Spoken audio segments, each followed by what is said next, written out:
생각해 보시면 92개 그 집단 밑에 있는 네. 소속 회사가 3,301개라는 건데 그러면은 여기서 이제 파생되는 그 여러 가지 그 파급 효과라든가 이런 게 뭐 얼마나 또 많이 있고 그리고 이제 이런 것들은 반드시 어떤 사회적인 영향력을 또 발휘하게 돼 있어요. 그러니까 우리가 관심을 갖는 거지. 안녕하세요. 안녕하십니까. 네, 안녕하세요. 재벌을 바꾸는 시간 재바시 진행을 맡은 경제정책팀 권호인 국장입니다. 벌써 오늘이 네 번째 네, 시간입니다. 오늘은 다시 초심으로 돌아가서 그렇습니다. 다시 재벌을 말하다. 이게 그 저희가 좀 1, 2, 3편 지금 굉장히 그 열띤 호응이 불고 있습니다. 예, 했는데 그렇습니까? 제가 이제 주변에서 좀 의견이 온 게 요게 이 1, 2, 3편 내용 아주 훌륭하고 다 좋지만 이제 아직 이게 한국에서 이런 걸 잘 모르는 분들이 있기 때문에 원래 그 학생들 그 어려서 수학 공부할 때도 일단 뭐 네. 더하기 빼기 하고 구구단 외우고 그 순서가 있지 않습니까? 그래서 이 기본기를 좀 확실하게 다지는 어떤 그런 내용을 좀 알려주면 좋겠다라고 하는 또 예. 우리 구독자분들의 또 여러 같은 예. 의견이 있어서 그걸 예. 반영해서 우리 다시 예. 초심으로. 시민운동에서도 이제 저희가 재벌 또 사회적으로 재벌이 사실상 어떤 특정한 단어가 돼버렸는데요. 그렇죠. 고유명사가 됐죠. 근데 예. 막상 재벌이 뭐지? 하면 이제 머릿속에 그렇죠. 약간 그림은 예. 떠오르는데 이게 말로 하기에는 또 쉽지가 예, 않습니다. 예, 그렇죠. 예. 그래서 그래가지고 교수님 좀 구독자분들한테 이 예, 재벌이 예, 뭔지 한번 예, 짚어주시면 예. 감사하겠습니다. 예. 그러니까 재벌이라고 하는 게 이제 아시다시피 그 영어로 쓰면은 재벌이에요. 이걸 또 예. 그 재벌이 실제로 CHAE 그다음에 BOL인데 O 위에 무슨 뚜껑 같은 거 씌워가지고 그래서 재벌이라고 읽고 제가 알고 있는 게 맞다면은 이게 공식 영어 단어로도 등록이 돼 있어요. 재벌이라는 게. 네. 그러니까 한국말을 소리 나름대로 이게 읽은 거죠. 이게 왜 그랬냐면 이제 아시다시피 이제 언어라고 하는 게 그 사회의 어떤 그 특징, 문화 이런 걸 반영하는 건데 그러니까 이제 서구 자본주의식 영어권, 영어를 네. 이런 쪽에는 이제 재벌이라고 하는 것을 나타내는 단어가 없는 거예요, 사실은. 네.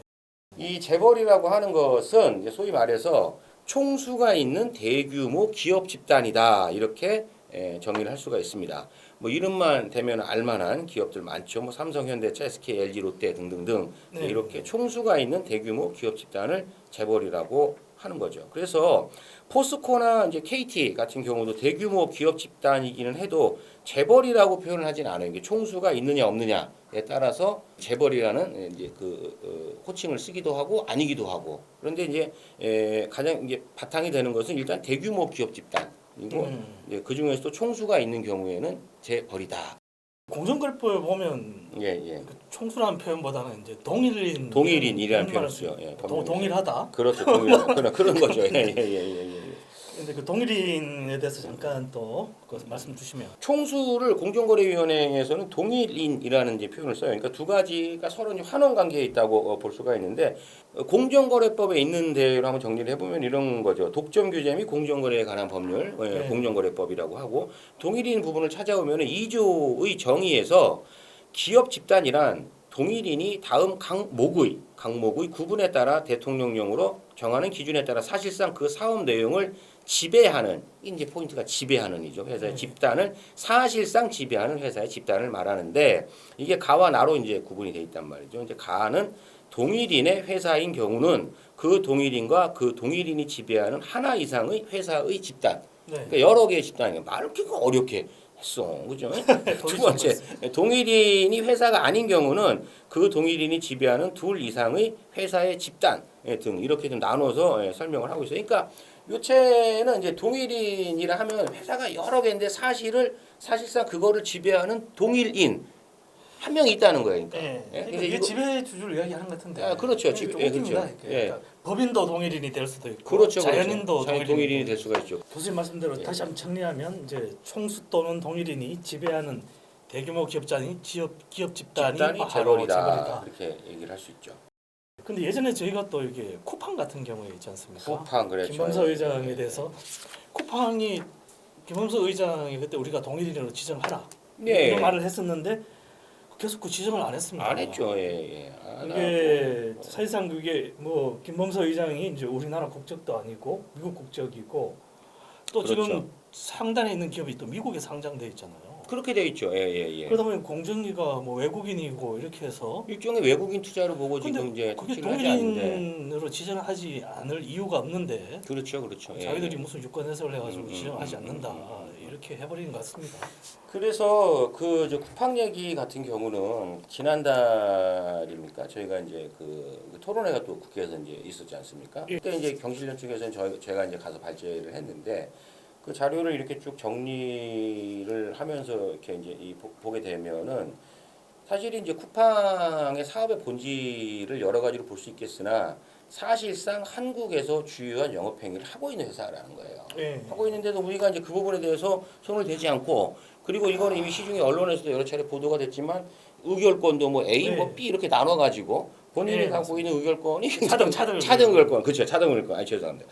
이제 그렇게 돼 있으니까 이게 굉장히 왜곡된 구조로 가고 있어요. 그래서 이 법에서 뭐 동일인이다 뭐다라고 얘기를 하고 있지만은 이 쿠팡 사례를 보게 되면은 그 대규모 기업 집단의 사업을 사실상 지배하는 자라고 우리가 이해하는 게 훨씬 통상적인 이해인 거예요. 사실상 지배를 하고 있는 거죠, 그 사람이. 하고 있잖아요. 하고 있는 거죠. 그러니까 그래서 그때 토론회 할 때도 경실련도 공정위는 쿠팡의 실질적 지배자, 그러니까 사실상 지배자인 김범석 의장 동일인 미지정에 대해서 사과하고 극각 재지정하라고 우리가 주장을 했던 것이죠. 근데 그때 구제 말씀하신 것처럼 쿠팡이 김범석 의장 국적이 미국이고 뭐 이유가 많어 그냥 이유가 많고 사실상 뭐라 해요. 그런데 사실상 쿠팡을 오늘의 이 자리에 있기까지 본인이 거의 뭐 전적으로 그 뭐랄까 이제 그 관리, 뭐 통제 뭐 이런 거를 해왔고 실질적인 지배력을 행사하고 있음에도 그러니까 동일인이라는 거죠. 동일인임에도 공정위가 외국인이라는 것을 실질적으로 지배하면 사실상 그러니까 이 핑계지. 정수가 맞는데 핑계. 왜 지정 안 핑계를 합니까? 내는 거예요. 싫은가? 이래가지고 어떤 게 문제가 되냐면은 공정거래법상 사익편취 규정 적용 등을 어렵게 만들게 되기 때문에 아무런 통제가 안 돼. 그리고 시장에서 공정한 경쟁이 작동하도록 법제도를 운용해야 할 공정위가 이런 부분에서는 왜 이런 부분에서는 이 본인들이 뭐 특혜를 줬다 이제 그건 아니죠. 그러나 그런 불필요한 시비거리에 휘말릴 만한 거를 난왜 하는지 잘 이해가 안 되는 혹시 겁니다. 저런 것도 좀 관련이 있을 거예요. 최근에 저희가 관피아 조사를 하는데 관피아 저희 그리고 이제 관피아죠. 공정위 자료를 보니까 공정위 출신들이 쿠팡으로 많이 가 있더라고요. 대관 업무가 또 이거 만만치 않죠. 대관팀이 그죠? 이런 것들이 미지정하게 하거나 이런 거는데 이 정도 영향을 미칠 수 있을 것 같긴 하네요. 이게 그렇죠. 그러니까 이제 그걸 뭐 영향을 미쳤다 아니다. 우리가 뭐 이 자리에서 단언해서 말씀드릴 수는 당연히 없지만 그냥 뭐 사회 통념상 상식적인 상에서 생각을 해봤을 때 그런 미심쩍음을 그냥 일반 시민들은 가질 수 있다라는 거예요. 그리고 뭐 누가 그런 미심쩍음을 가졌다 그래갖고 그 사람 그런 생각을 하고 있는 사람들의 사고 방식이 뭐 특이하다, 독특하다 그렇게 말하기는 좀 어렵다. 공정위에서 또 이렇게 매년 자산 기준으로 나눠서 공시 대상 기업 집단을 발표를 하잖아요. 발표를 하죠. 그것도 올해도 잠깐 발표를 설명해 했죠. 주시면요. 이게 이제 올해 5월 1일 날 이거 보도 자료입니다. 공정거래위원회 이하 공정위는 2025년 5월 1일 자산 총액 5조 원 이상인 92개 기업 집단 소속 회사가 무려 3,301개를 공시 대상 기업 집단으로 지정 통지했다. 공시 대상 기업 집단 수는 지난해에 대비해 4개 늘어난 반면 소속 회사 수는 17개 감소했다.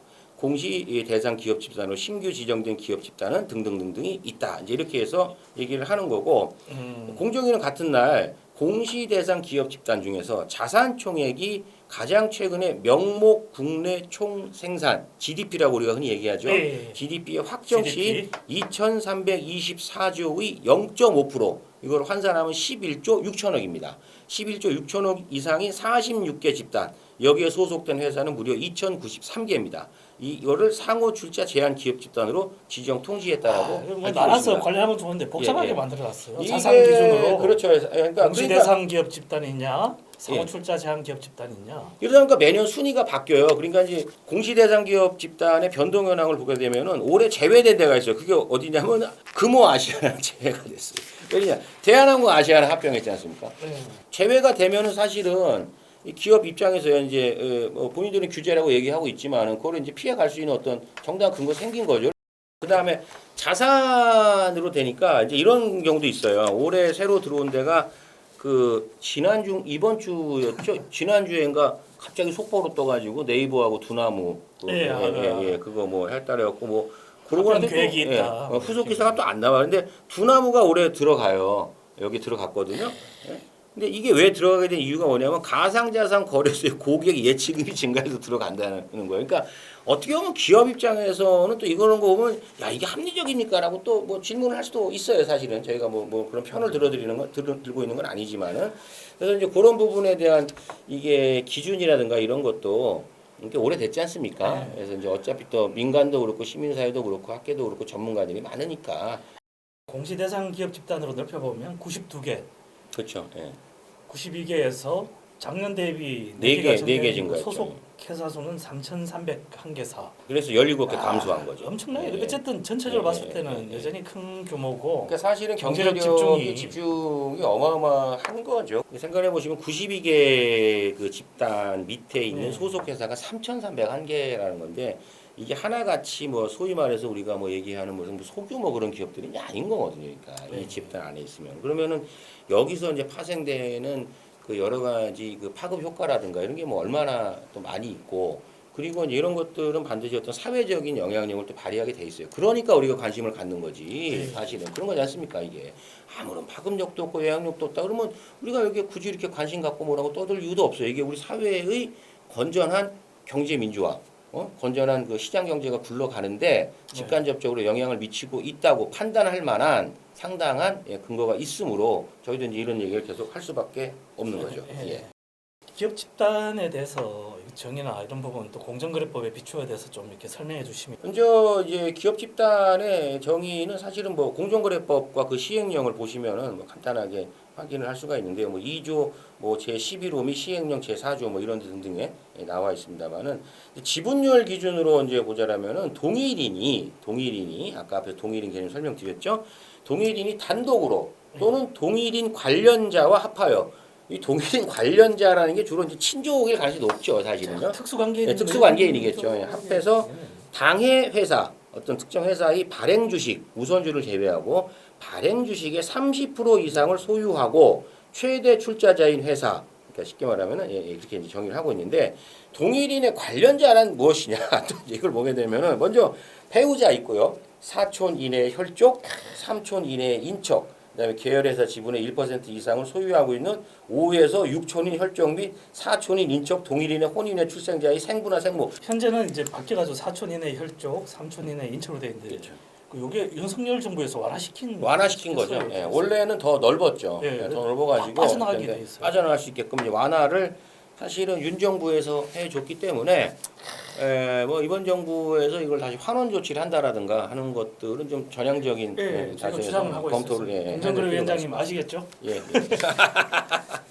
그리고 또 뭐 지배력 기준 그런 것도 있네요. 예. 지배력 기준으로 보게 되면은 또 이렇게 돼 있어요.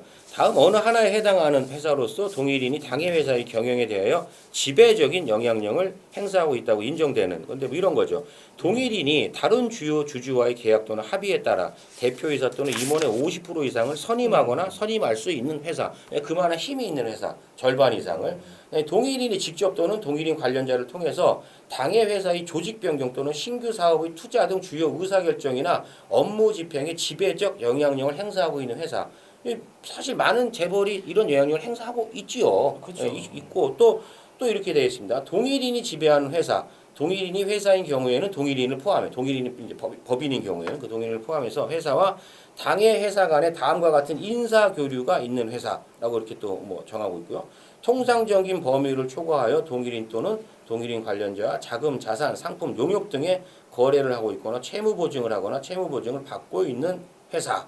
그리고 기타 당해 회사가 동일인의 기업 집단의 계열 회사로 인정될 수 있는 영업상의 표시 행위를 하는 등 사회 통념상 경제적 동일체로 인정되는 회사라고 볼 수 있다라고 돼 있고 이런 것들에 해당되면 이제 기업 집단에 이제 포함되는 그렇죠. 계열사 그렇죠. 포함되는 그런 거죠. 거죠.